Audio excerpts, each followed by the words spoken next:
Imagine a country that, well, basically gets dealt a perfect hand of cards.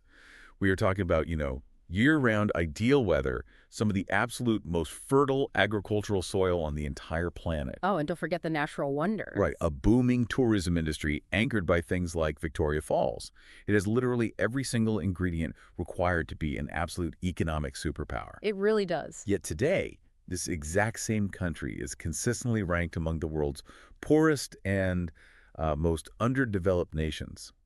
So how does a country with a flawless starting hand just lose the game so completely? Yeah, it is a question that frankly defies simple logic. I mean, when a nation has all the physical resources to thrive but still completely collapses, you really have to look beyond the geography and, well, start examining the machinery of its actual policies. Welcome to this deep dive. Today we are exploring a profoundly personal yet highly macroeconomic diagnosis of exactly that kind of collapse. For you listening, we have this really passionate, deeply reflective essay. It's titled, "Hello, Zimbabwe, Isn't It Time for Reflection?" Written by an author named Zhu Feng back on May 15th, 2023. Exactly. And our mission today is to unpack his arguments about how specific, targeted policy choices, particularly concerning land ownership and foreign capital, took a thriving, prosperous nation and just dismantled it piece by piece. What makes this essay so compelling to me is the blend of raw emotion and just ruthless economic theory. The author is, he's basically attempting to map out the exact anatomy of a national downfall. Yeah, but before we get into the actual mechanics of that downfall, we really need to set the stage for you. The source material we are diving into today contains highly politically charged views. Very much so. It centers on massive, incredibly sensitive historical issues. We are talking about violent land reform, complex racial dynamics, and the heavy, heavy influence of foreign investment in a developing nation. Right, and it's so important we clarify our stance here. Absolutely. We want to be exceptionally clear that this deep dive is not endorsing these viewpoints. We're not taking a right-wing or left-wing stance on any of these policies. Right, our goal is strictly to impartially unpack the original author's specific arguments. Exactly. We are treating his economic theories as a case study, just to understand his perspective on cause and effect. Yeah, we are essentially putting his personal diagnosis under the microscope to see how he connects these abstract governance decisions to actual street-level poverty. Right. So to understand the sheer scale of the collapse Zhifeng is diagnosing, we first have to look at his baseline. He paints this breathtaking picture of what Zimbabwe once was. And I mean, he does it from a place of profound personal heartbreak. Yeah, he lived there for 16 years. 16 years. Uh-huh. And he says he originally dreamed of spending his entire life there, like just growing old in its embrace. Which is huge. I mean, living somewhere for 16 years gives you a very different vantage point than, say, a visiting economist who's just looking at a spreadsheet. You really feel the texture of the place. Totally. And he constantly contrasts his deep love for the country with the shattered reality of what it is today. He uses these specific, historically recognized descriptors to highlight its potential. He reminds us that Zimbabwe was once widely known as the breadbasket of Africa because it was producing these massive agricultural surpluses. Right, exporting food everywhere. And he also calls it the Little Paris of Africa, noting its cosmopolitan, thriving urban centers. He points to world-class tourist destinations like Juan National Park and Victoria Falls, calling them basically some of the most beautiful places on Earth. The physical environment he describes sounds almost utopian, honestly. He emphasizes a climate that is arguably one of the most livable in the world. It's neither scorching hot in the summer nor harshly cold in the winter. Like perfect room temperature all the time. Exactly. He talks about driving across the landscape, seeing year-round greenery and blooming flowers, and he literally finds no other word to describe it other than beautiful. And he extends that same admiration to the people. I mean, after over a decade and a half of close interaction, he notes a deep, genuine affection for the local population. He specifically highlights the predominant Shona ethnic group, as well as the Ndebele. Yeah, he describes the people he lived alongside as kind-hearted, peaceful, and broad-minded. Which, creates this massive dissonance for anyone reading the essay. Oh, entirely. You have perfect weather, rich soil, incredible natural wonders bringing in tourist revenue, and a population described as kind and highly capable. Right. I was reading his descriptions, and I just couldn't stop thinking about it like a major Hollywood blockbuster. Oh, how so? Like, imagine a movie studio puts together a film. They secure this flawless, star-studded cast. They have an absolutely unlimited budget. They're working with an award-winning, perfect script. Okay, I see where you're going. Right, so the director yells action, they shoot the film, they release it, and it is a total, inexplicable flop at the box office.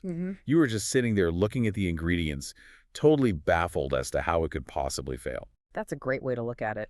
Sufjan is looking at Zimbabwe and asking, with all these perfect environmental, climatic, and cultural conditions, how did this movie bomb? Well, he doesn't hesitate to point a finger at the director in your analogy.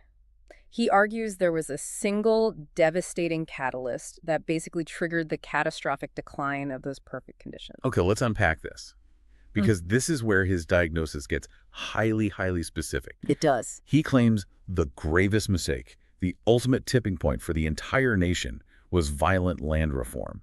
Specifically, the government's expropriation of thousands of white-owned commercial farms. Yeah, and he uses this really visceral biological metaphor to explain the mechanics of what this did to the country. He describes those specific farms not just as, plots of land growing food, but as the lifeblood and the main artery of the entire Zimbabwean economy. Wow. The main artery. Right. So in his framework, when the state expropriated these farms, it essentially committed a national act of severing its own primary artery. And he argues that cutting off that main artery deprived all the smaller capillaries of energy input, which led directly to systemic countrywide organ failure. The timeline he traces is terrifying in its speed, too. I mean, it wasn't just a matter of having less corn or wheat at the local market. Right. He lists a very specific chain reaction. When the agricultural output dropped, the entire national economy collapsed, which made the national currency completely worthless. Wait. And with a worthless currency. I just want to push back on this for a second because we need to understand the actual mechanics here. Sure. Is Wifeng arguing that the entire national economy literally rested on agricultural output alone? Yeah. Like, if the farms start producing, does the whole country instantly fall apart just because there is less food? I see what you mean. Or is he implying that the way the land reform was conducted sent like a fatal shockwave through the broader economic ecosystem? Well, this raises an important question, and we need to look at how these elements actually connect in practice. The farms weren't just feeding people. They were the primary engine bringing foreign money into the country through exports. When you sever that artery, the exports stop. Oh, I see. And when exports stop, the country's foreign reserve, the global currency it uses to interact with the rest of the world, they just simply vanish. So without foreign reserve, the government can no longer buy essential imports on the global market. They can't buy fuel, they can't buy machinery parts, they can't buy medicine. Precisely. And when a government suddenly can't pay its international debts or buy imports, what do? The classic response is to simply print more local money to cover internal costs. Which instantly triggers hyperinflation. Exactly, making the currency absolutely worthless. The physical decay Xu Feng describes is the direct downstream result of this macroeconomic failure. Because there is no fuel and no spare parts, the power supply becomes completely unreliable. Right. Roads fall into disrepair, food becomes scarce, and basic goods just vanish from shop shelves. And then the cascade hits the cities next. With an unreliable power grid, no raw materials, and no capital, urban factories are forced to shut down. That causes unemployment to absolutely soar. I mean, when millions of people suddenly can't work and can't afford to eat, government credibility naturally crumbles. Yeah, and in that vacuum of credible governance, official corruption spreads rapidly. Ultimately, sheer desperation drives up theft and crime at the street level. It's a total domino effect. It really is. But, and this is crucial, Feng actually argues that the land reform, as devastating and foundational as it was to this collapse, was still just a surface symptom. Wait, severing the main economic artery was just a symptom? According to his diagnosis, yes. The violent land reform was the physical manifestation of a much deeper underlying philosophical disease. Oh, wow. The true downfall of Zimbabwe, he argues, was a systemic, deeply ingrained hostility toward foreign capital. So it wasn't just about the physical soil or who was farming it. It was about the psychology of money and investment. Exactly.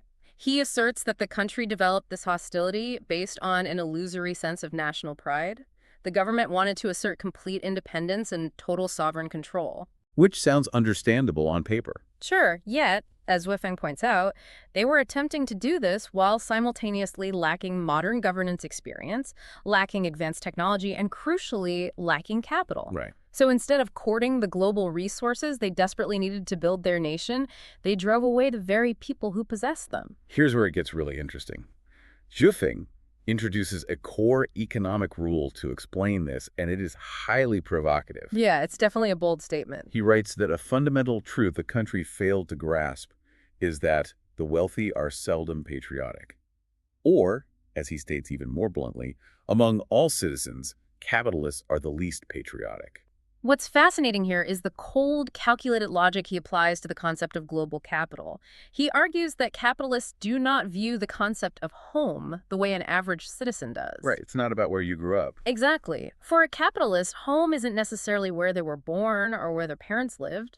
Home is wherever they can profit, wherever they can secure their wealth, and wherever they can enjoy life safely. Their loyalty is to the balance sheet. Yes, to the balance sheet and the security of their assets, not to a national flag. Let's make this abstract idea a bit more concrete for the listener. If you think about global capital, like water, it actually makes perfect sense. Oh, I like that. Right. Water doesn't have an allegiance to a specific mountain or a specific valley or a specific country. It doesn't care about national borders or political rhetoric. No, it just obeys the laws of physics. Exactly. It flows effortlessly toward the path of least resistance, and it pools wherever it is safest and most stable. If you build a dam of hostility through unpredictable laws, sudden expropriation, or violence, the water doesn't stand there and try to fight the dam. It just seamlessly flows somewhere else. Exactly, leaving your valley completely bone dry. That analogy maps perfectly onto Seifeng's argument.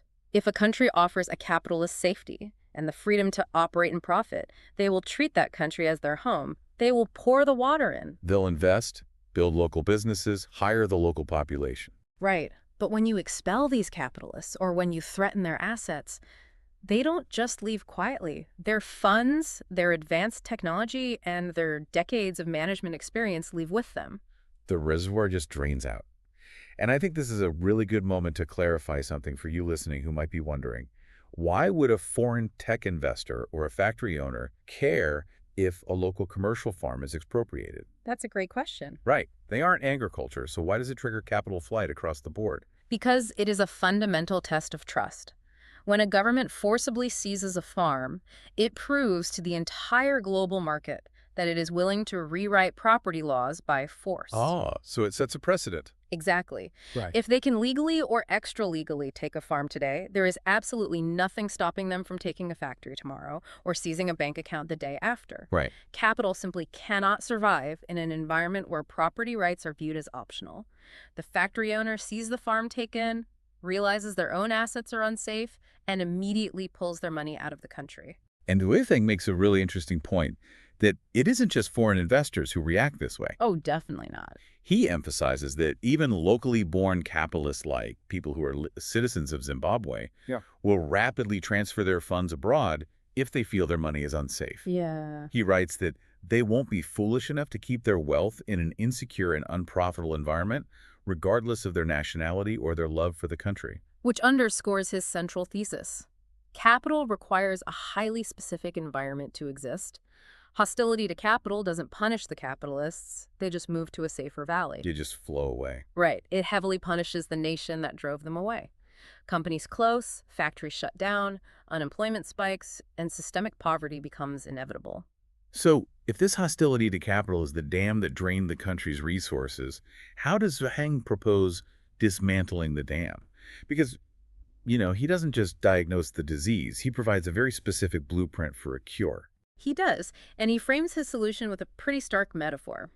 He argues that in today's highly integrated, globalized world, the strategy of being a small, isolated nation that actively shuts out foreign investors is identical to locking yourself in a prison. Just building the walls of your own poverty. Exactly. By refusing to play by the rules of global capital, you are constructing your own cell. So how does he tell them to unlock the prison door? He issues a very direct, unyielding prescription. First, he demands the nation deeply reflect on these past mistakes and actually acknowledge the damage caused by capital hostility. Okay, self-reflection. Second, he says they need to rejoin the Commonwealth.